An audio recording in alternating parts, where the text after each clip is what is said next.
dosing my tea with magnesium citrate. If I had the money, I'd add choline citrate. Apparently it acts as some kind of chaperone to deliver the choline, the magnesium to the cells, but I lack the necessary funds, so it'll have to do it by itself. I think by itself it absorbs a maximum of 1/3, but that'll have to do for now. I'm working on something new. I haven't been playing too much recently. Don't worry, I don't feel quite this helpless, but we want to try and get the actual... Bollocks me, I'm not very good at this. I swear I spend most of my time, like, I'm so perfectionist, and then I finally get around to it, and it's probably do it at the least opportune time. There we go, that's a perfect sight. At least you can see the guitar. In all fairness, it's probably better than looking at my face.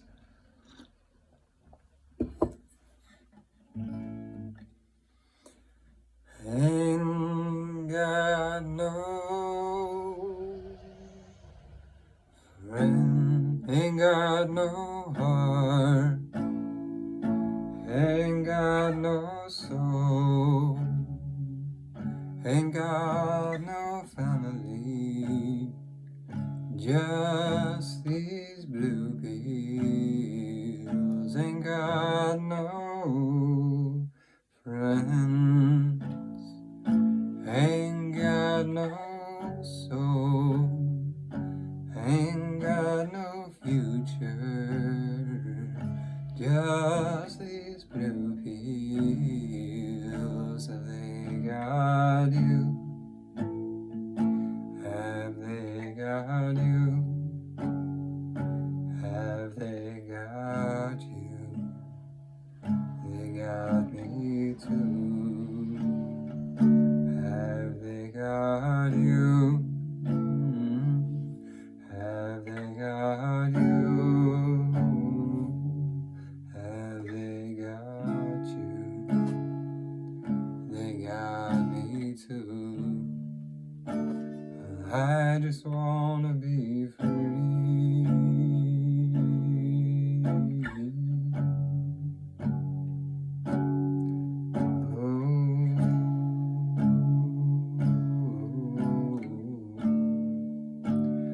I just wanna be free. Whoa, whoa, whoa.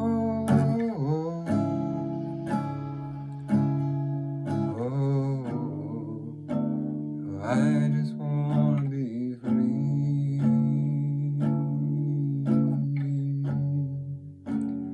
I just wanna be free.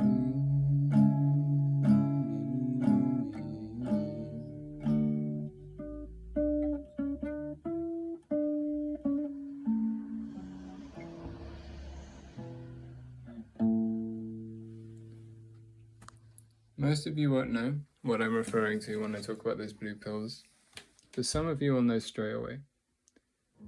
And the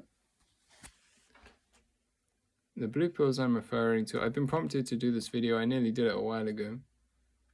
Listening to Jordan Peterson talk about an hour to Michaela, his daughter. And I just listened to him do a video called Back Home. And something happened the last time is I actually got angry. And in between those times, I watched something. See, I knew the last thing Chris Cornell said to his wife is, "I'm just having an extra lorazepam."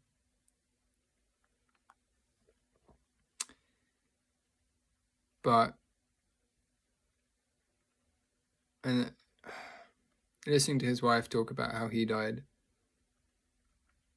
it was just terrible. And I remember taking what was purported at least to be lorazepam, and it made me depressed like no other drug, like no other benzo. Now, everyone knows about the opioid epidemic, but not many people know about the benzodiazepine epidemic, and I wouldn't say it's because it's less significant. This is diazepam. And they come in 5s, 2 5s and 10s.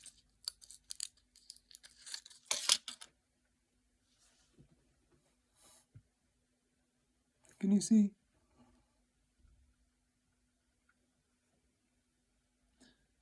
So on one side it has C, a D, and a B. And it's just one of those drugs that's very hard not to take. And I think that heroin and crack, they announce themselves with a big neon flashing sign that says addictive drug here. There's no ambiguity. Once you've done crack, you've done heroin, you know it's addictive. But then there are other drugs, like diazepam. See, when people have talked about heroin, they've said to me things like, it's the best feeling I've ever had, you know? Or the best feeling you'll ever have.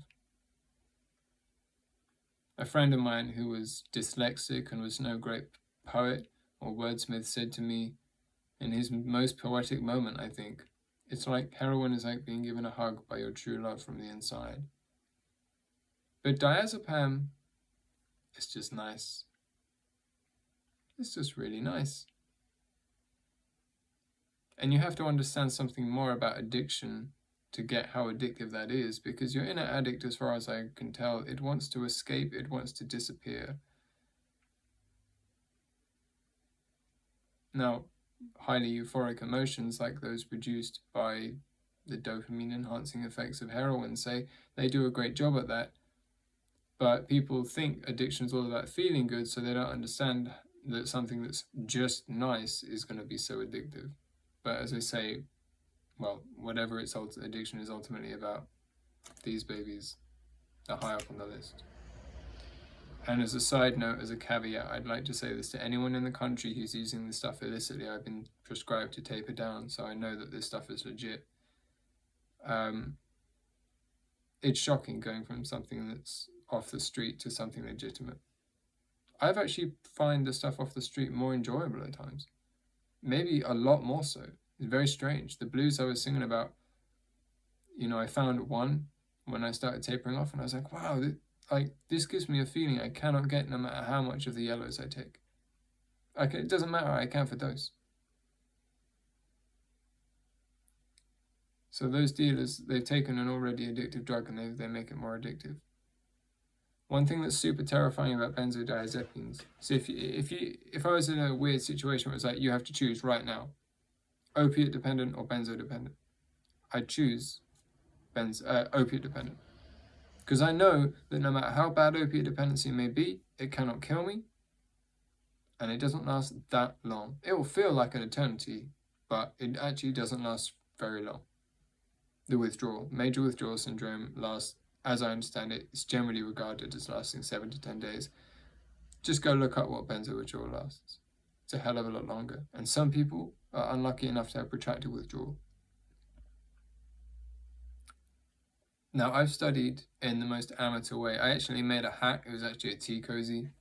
And it had like "not a doctor" written on it. And I'd like wear the tea cozy on my head, and it would say like "not a doctor" on the side. So I just like to say like "not a doctor." Hopefully that's an adequate disclaimer. But in my spare time, and I'm very depressed, so I have a lot of spare time, I like to think about how it is one might go about resolving an issue like, say, opiate dependency. And while studying opiate dependency, I realized one of these great big breakthroughs that I don't think is very well known about. So when you stimulate a receptor, let's say you get a morphine molecule. You swallow all the morphine and you do that every day for a month or a year. In the short term, the activity of the opioid system goes up. In the long term, it goes down. Your brain will always try and maintain homeostasis. That's the maintenance of a constant internal environment. It will always try and maintain balance. You see? So if you stimulate the opioid receptors, and the activity in the opioid system is here, normal, balanced, although obviously it varies from exercise and so on, but like it goes up, what does it try and do? compensatory downregulation. It desensitizes. Not a surprise. It's your brain's attempt at maintaining balance. And what that means is 1, tolerance, and 2, dependency. Now, you need a certain amount just to feel normal because the baseline level of activity in the absence of morphine is lower than it sort of you need to feel okay. And 2, you can't get up to that higher level very easily. So it's a big part of tolerance.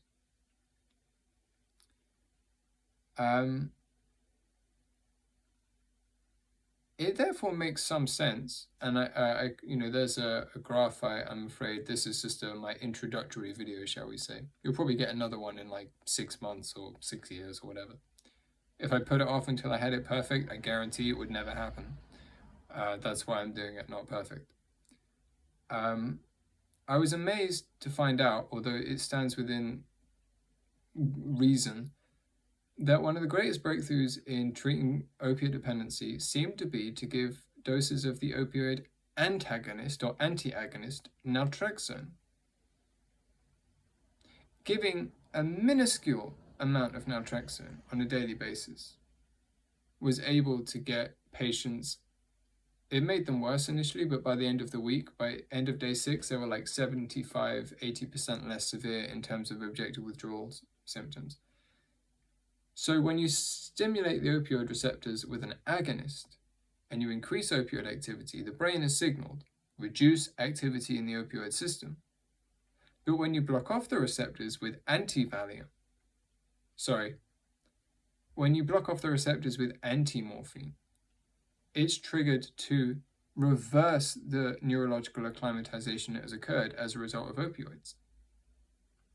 This pharmacological principle carries across to benzodiazepines, which is the real topic of this video. Allow me to read. See, as naltrexone and naloxone are 2 opiates, flumezanol is to benzodiazepines. Flumezanol is a selective GABA-A receptor antagonist. Therapeutically, it acts as an antagonist and antidote to benzodiazepines, particularly in case of overdose through competitive inhibition. It basically blocks the receptors that benzos stimulate. So it's a treatment for overdose and so on. It has, I think, incorrectly been described at times as a negative allosteric modulator of the benzodiazepine receptors, and I don't think it is. I don't think in and of itself it reduces GABAergic activity, although that would depend on whether they're endogenous agonists to the BCD receptors. But we're getting into details there, and we don't need to answer those questions. Treatment, this is on flumezanol, F-L-U-M-A-Z-E-N-I-L.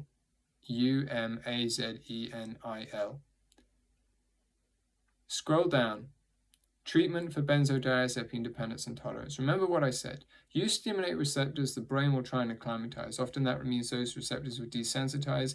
In the case of benzodiazepines, it's a little bit more complicated than that. There's some kind of, I've read about like uncoupling of the allosteric modulatory site, which is a similar process in effect, and an upregulation of the glutamatergic system, which is the principal excitatory system as a response to the principal inhibitory system, the GABAergic system being upregulated, or having increasing activity at the GABA-A receptors through administering benzos ongoingly causes the excitatory system, the glutamate system, to upregulate, I think. Touch wood, I think so. Which would suggest that something like lithium, potentially, that blocks off NMDA receptors, which are a subset of glutamate receptors, may have some utility in all of this. So that it's worth considering. I've only read this at one place, and this is from a few months ago. So again, I'll polish this video up at some point. I really just wanted to introduce the concept that there are ways and means. There are things to look into that could be of utility. And I watched an over an hour-long video of Peterson talking to Peterson, and not once was flumezanol mentioned, or any of the potential replacement therapies I'm going to go through. In Italy, the gold standard for treatment of high-dose benzodiazepine dependency is 8 to 10 days of low-dose, slowly infused flumezanol. One addiction treatment center in Italy has used flumezanol, this is Wikipedia, to treat over 300 patients who were dependent on high doses of benzodiazepines, parentheses, up to 70 times higher, 70, than conventionally prescribed, with physicians being amongst the clinic's most common patients. I'm going to read that again just because for someone who actually understands the severity of this problem, whether you're a physician working in the field or a physician suffering the consequences, as in the case of Dr. Peterson, that really is a hell of a thing to, Treatment for benzodiazepine dependence and tolerance. In Italy, the gold standard for treatment of high-dose benzodiazepine dependency is 8 to 10 days of low-dose, slowly infused flumazenol. One addiction treatment center in Italy has used flumazenol to treat over 300 patients who were dependent on high doses of benzodiazepines up to 70 times higher than conventionally prescribed, with physicians being among the clinic's most common patients. It goes on to say, epileptic patients who have become tolerant to the anti-seizure effects of the benzodiazepine clonazepam became seizure-free for several days after treatment with 1.5 milligrams of flumazenol. Similarly, patients who were dependent on high doses of benzodiazepines, median dose 333 milligrams diazepam equivalent, were able to be stabilized on a low dose of clonazepam after 7 to 8 days of treatment with flumazenol, although it doesn't say what that dose is. Still, to put it in context, I was given this plus 50% to last me 2 weeks. If I exert extra discipline, I'm able to, I can get away with saving a few extra pills I've been using for a year or two. And 42 times 5. So they're talking about taking more in one day than I would take in a fortnight. In fact, I think I'd say that, no, they're talking about taking more in one day than I would take in 3 weeks. And I consider my problem to be a problem.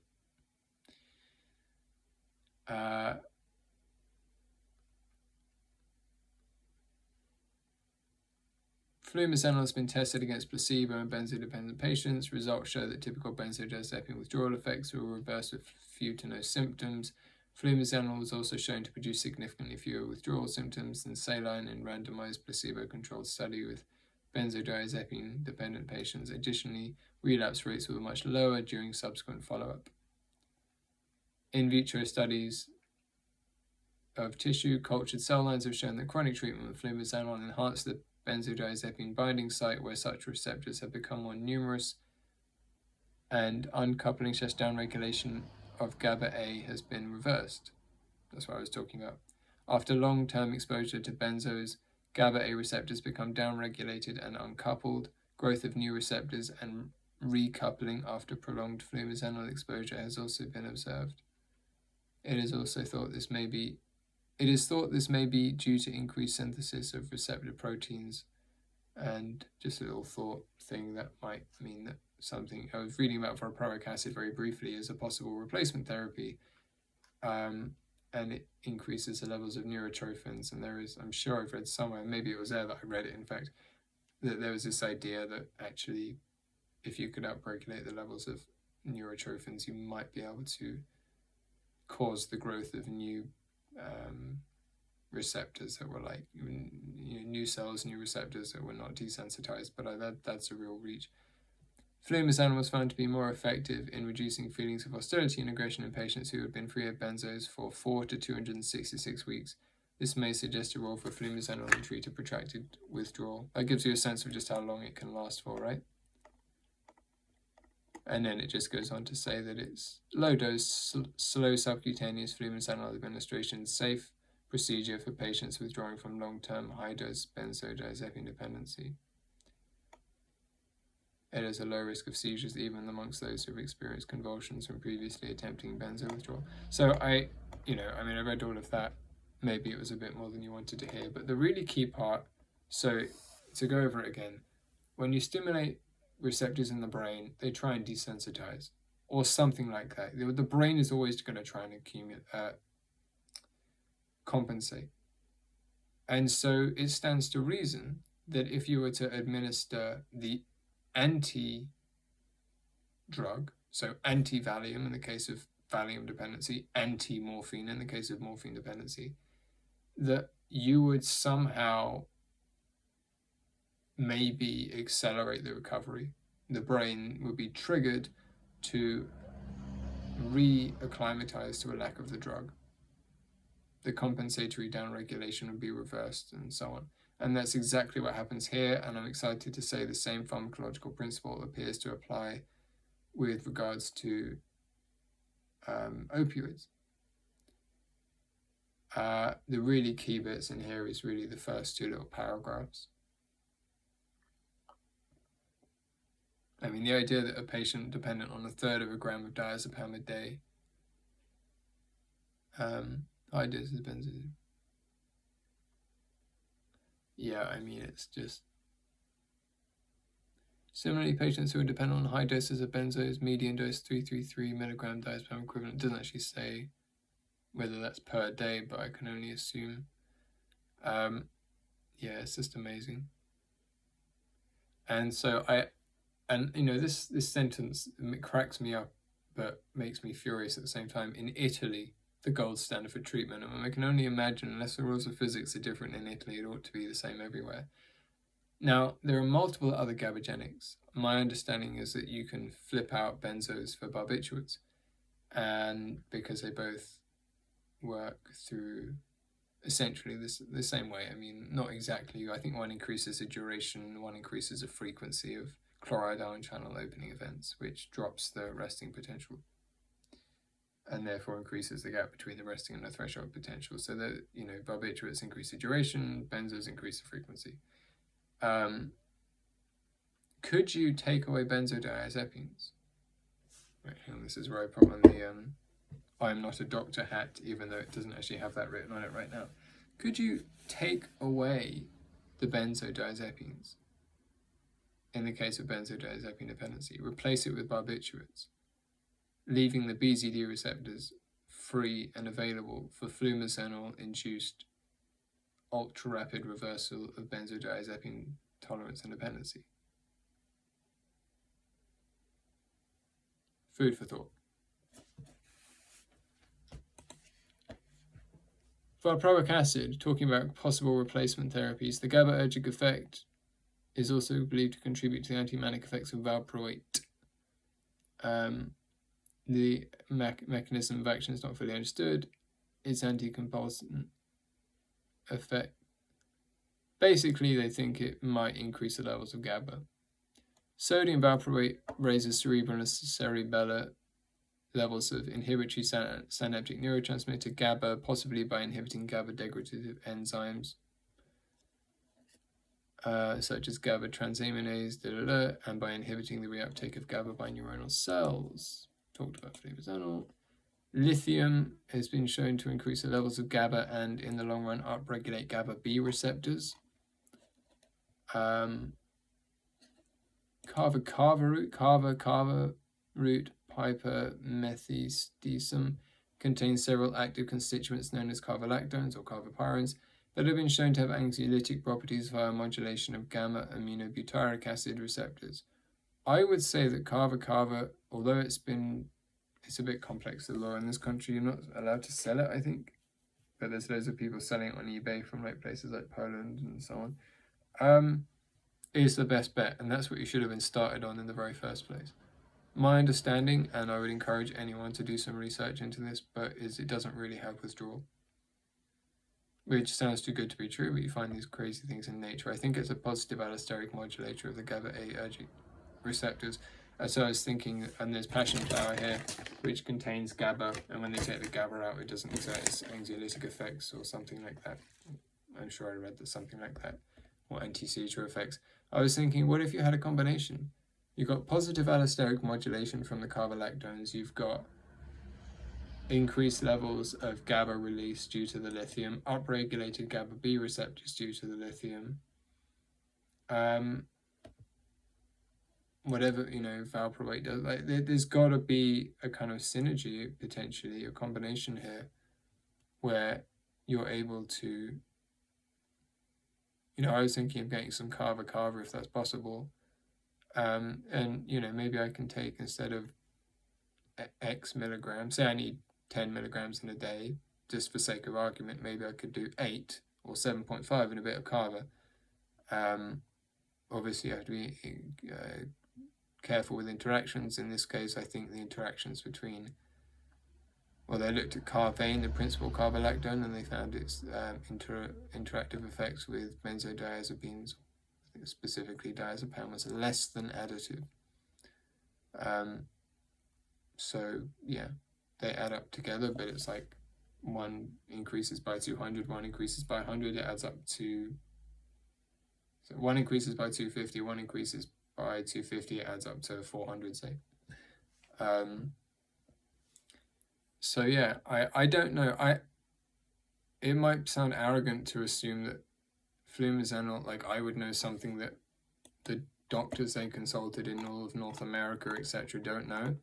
But I didn't hear any mention of flumazenol, which means either the gold standard for treatment in Italy really is just the gold standard for treatment in Italy, or that they're lying. In other words, no, they're lying,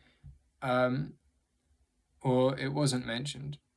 And given the levels of negligence I've heard of, I mean, Chris Cornell was given lorazepam, one of the strongest drugs I've ever taken in my life, when he was in recovery. Jordan Peterson, like my friend who is a heroin addict, I could, except for the fact that my phone is a camera right now, I could call her, and if I said, hey, a benzo's dangerous, I mean, like, it's a no-brainer for most of the low-bottom addicts that I know. Which is why part of me just wants to crack my head against the wall initially when I hear about someone like Dr. Jordan Peterson getting addicted. And then I run it through my head and I think, okay, he's been taking SSRIs, they've been a goddamn lifesaver for him and his daughter, prescribed by the family doctor, who probably likes at a personal level, and, and you just assume they're not going to prescribe you sheer poison. Well, go and have a look at the heroin adverts. The cough medicine, the medicine for coughs. Sorry, the sedative for coughs. They were giving it to kids. Heroin. As a cough medicine. So it's not anomalous. One of the reasons, one of the things that Peterson quoted was safer than barbiturates. It's safer than barbiturates. Running at a brick wall, it might be safer than barbiturates. I mean, it's like they're bullshitting. They're salesmen. The pharmaceutical companies. And then,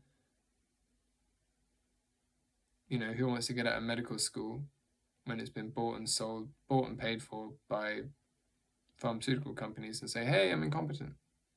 No one. So, yeah. But I'm convinced that just using flumazenol, I must say, when I heard about it on Joe Rogan, I so wanted to pick up the phone and just say flumazenol. I don't know if it works. I haven't seen it with my own eyes. And I won't promise it works, because I'm not a doctor and I ain't seen it. But, I'd like to think you can't get away with such an audacious lie on something like Wikipedia. And just the idea of, it might be, because I often hear that it's the last tiny crumb that you can't get off, whether it's antidepressants, like serotonergic, noradrenergic antidepressants, or benzos or whatever, opioids. Well, maybe kava and passion flower and lithium, and magnesium. That's the other one. In fact, magnesium, this is a title, benzodiazepine / GABA-A receptors are involved in magnesium-induced anxiolytic behavior in mice. The anxiolytic effect of magnesium, 20 milligrams per kilo, was antagonized by flumazenol, 10 milligrams per kilo, while combined treatment with the non-effective dose magnesium 10 milligram per kilo and benzos diazepam 0.5 milligram per kilo, or chlordiazepoxide 2 milligram per kilo, produced synergistic interaction (increased time in open arms and number of open arm entries in this test). The The obtained data indicate that benzodiazepine receptors are involved in the anxiolytic effects of magnesium. So I'm thinking between magnesium, say you've got increased GABA release from lithium, upregulated GABA B receptors, stimulated benzodiazepine receptors, and magnesium relaxes the muscles, and it blocks off NMDA receptors, which is the excitatory system, which I believe upregulates in the case of benzodiazepine dependency. And I think lithium does the same thing, blocks calcium influx at NMDA receptors, which is, I think, the principal reason it prevents excitotoxicity.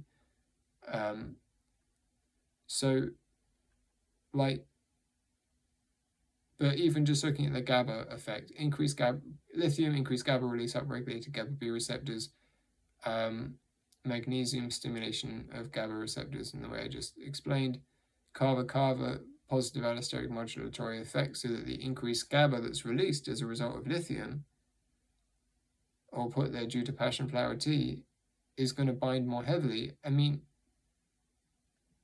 maybe that means you can take 5 milligrams instead of 10, and maybe it helps you when you're coming off that last little bit. I just think there's got to be ways to make it easier for the average person, and I'm going to finish with this because this really ought to blow you away. Etizolam, Etizolam. In a study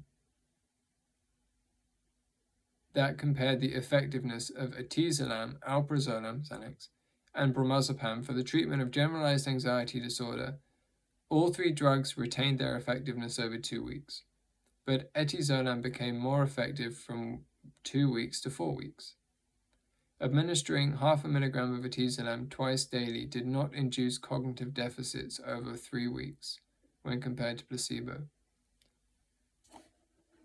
This is talking about reverse tolerance, and it has a short half-life. In case anyone thought it might be building up, I really don't think that's the reason. When multiple doses of etizolam or lorazepam were administered to rat neurons, lorazepam caused downregulation of alpha-1 benzodiazepine binding sites (brackets tolerance/dependence), whilst etizolam caused an increase in alpha-2 benzodiazepine binding sites (brackets reverse tolerance to anti-anxiety effects). Tolerance to the anticonvulsant effects of lorazepam was observed, but no significant tolerance to the anticonvulsant effects of etizolam was observed. Etizolam, therefore, has a reduced liability to induce tolerance and dependence compared with classic benzodiazepines. My thinking on this is, my understanding is, and I found this somewhere in an article, I wish I could find it easily, but I'm going to have to dig it out. So when I do a more polished version or write the article, I'll certainly have it, is that if you stimulate the alpha-2 and alpha-3 subunits, you get anxiolysis, which is the therapeutic effect you're really going for in a large number of cases. When you stimulate the alpha-1, you cause sedation, I think contribute to the increase of dopamine release in the VTA, which means more addiction, and tolerance and dependency. So with etizolam, which, as I understand it, substantially lacks affinity for the alpha-1 subtype of the GABA-A receptors, or the GABA-A benzodiazepine binding sites or something or other, because of its lack of affinity for the alpha-1 subunit of receptors, within the GABA-A system, it is much less sedating. Its high affinity for the alpha-2 and 3 mean it preserves its anxiolytic effects, and its lack of affinity for the alpha-1, aside from reducing the degree of sedation, means that it has such reduced tolerance and dependency liabilities, it actually is able to exhibit a kind of reverse tolerance potentially. Another study showed that when it was administered, did I just read that one out? Well, there was certainly a study that showed that when lorazepam was administered for 5 days, that there was tolerance and dependency.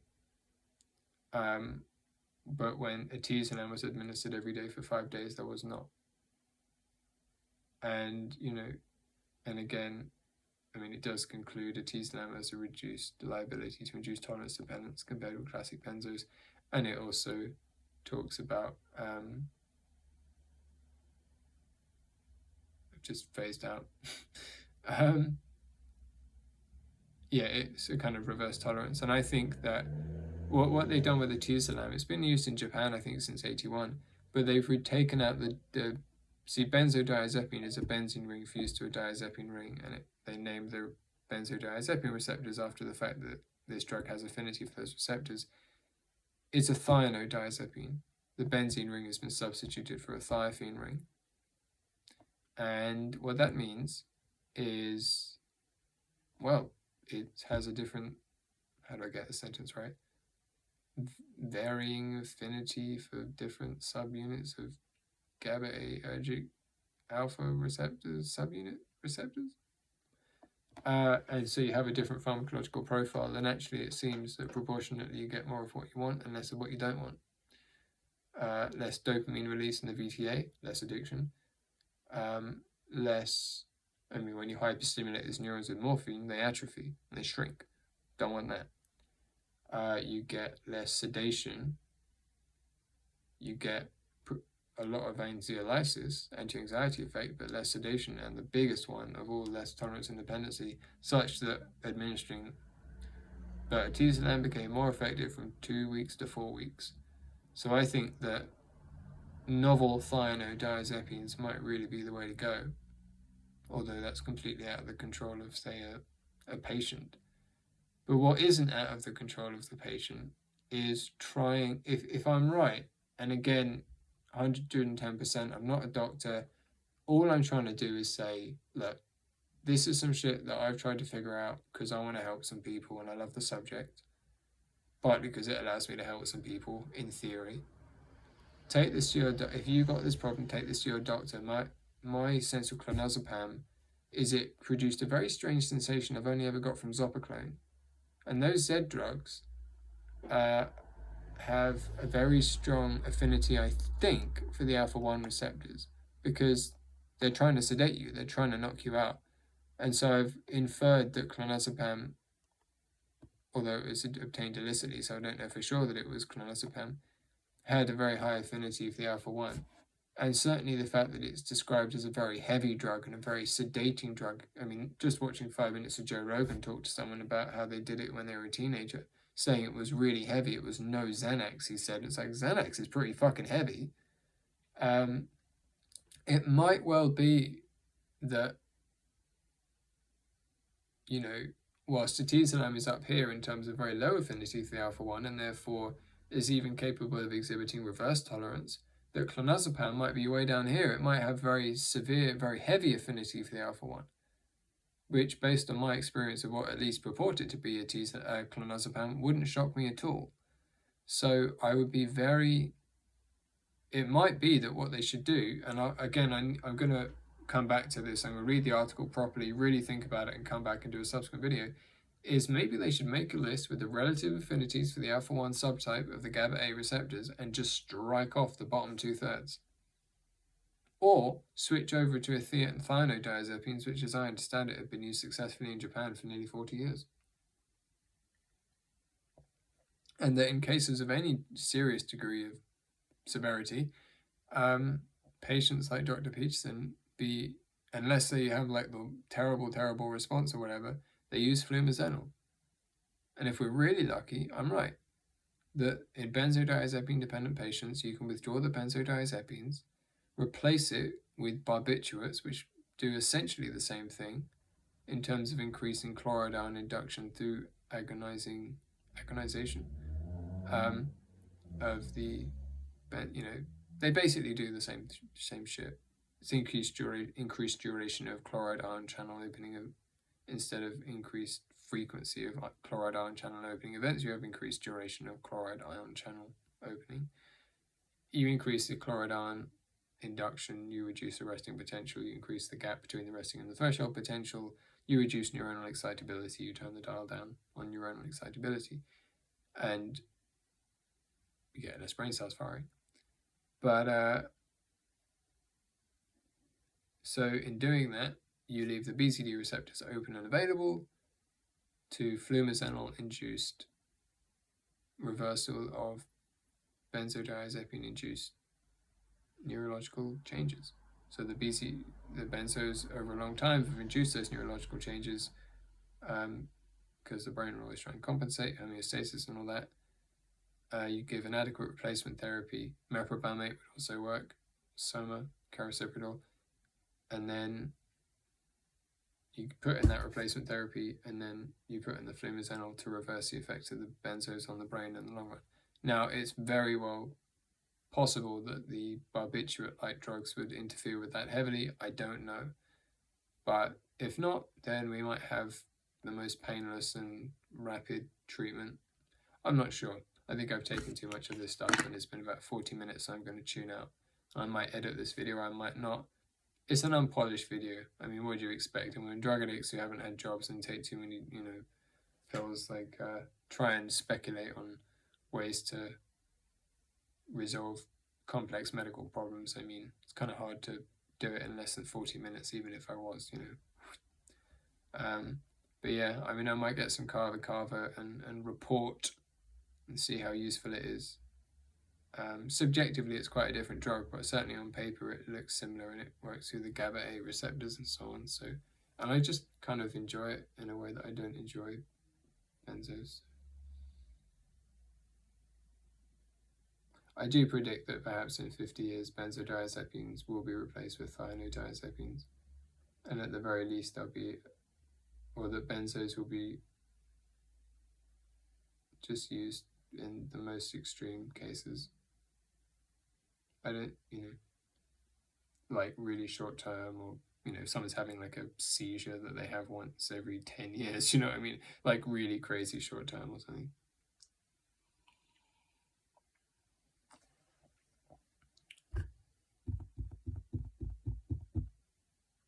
Good luck.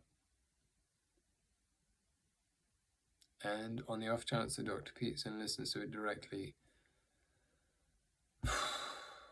fucking hell. Clinical depression, watching your daughter walk around with 2 broken legs, and then this. I mean, I listened to that interview that you did afterwards. I think I got my timing right. And you didn't cry, but you sounded like you might cry. It made me cry a little bit, and that doesn't happen very often. And it's just like, I've seen you so raw. I mean, usually pretty tender, but man, that's some mean punishment. And I hope I don't ruin at least a reasonably good video by saying something horrible, but at least a little part of me thinks, well, when this happens to a Chris Cornell or a Jordan Peterson, someone in the public, when it happened to someone who lived in a council flat, no one give a shit. Them, their family, their mum and dad, but when it happened to a Chris Cornell or a Jordan Peterson, at least it's an opportunity for people to stand up and take notice, particularly when it happens to someone who's, I mean, people love Chris Cornell, but they don't no one respected him like they respect Jordan. So there's that potential for upside, Now, obviously, I'd be ecstatic if any of what I've just put forward, if it turned out that A, I'd understood it correctly, and B, it managed to get to someone it managed to get to Jordan Peterson, and C, it was then taken and broadcasted subsequently. Again, hoping I got it right. It's really hard to tell because I don't have any medical minds around, so it's like insanely frustrating and weird. Can hardly afford the pen I want to buy, never mind. But it would be great to be able to make a difference. It's really frustrating having it all up here, or drives me nuts. Alright, I'm rambling now. Sorry you went through some shit. I'm sorry to anyone who went through benzo withdrawal. And actually, very briefly, I'd like to say this whole thing about the alpha-1 subtype and the degree of tolerance, dependency, and sedation all being linked up. I've managed to get away with some really serious abuse of diclazepam, for instance, or like lighter when research chemicals were legal. But I did like less than 2 weeks of flubramazepam and went through absolute hell. In fact, I remember finding reports when I made this video before of someone who took, like, I think it was fluoroperazone, which was a much closer, I thought it would be like Xanax, but it was closer to a much, much heavier drug. I can't remember, was it flunitrazepam? I can't, something. Anyway, bottom line is that they took it for like 1 day and they got a great night's sleep, and the next night they couldn't sleep, or someone else took it for 3 days or a week or 10 days, like a markedly short period of time, and then like 21 days of serious withdrawal. And again, I think it's like this alpha-1's affinity. It's like they're hitting the alpha-1 really hard, and they're taking a very powerfully sedating drug. When I took flubramazepam, which I called the smack of benzos, referring to heroin, not that I've taken, like, not that I've, but just, it was so heavy, and then the rebound, I like just don't even want to say, like, but from the guy who was very openly, like, been very open and will continue to be more open, it's like me saying I don't want to say it. Like, honestly, it was absolutely brutal. And yet other times got away with really substantial use, and there was more tapering in that instance. And tapering, I would say, as not a doctor, but nonetheless, I would say tapering is the golden rule. I mean, that's the most useful rule that you have, for the basic rule, that I would imagine your informed doctor would tell you about. But yeah, I mean, I wonder if there really truly is something in this alpha-1 affinity thing. And if there is, then we have the potential to make this problem a lot less severe, as is demonstrated with atezolizumab, and was possibly demonstrated in the reverse way by clonazepam. I'm not quite sure. I'm not 100% on its affinity for the alpha-1. So, alright, I'm done.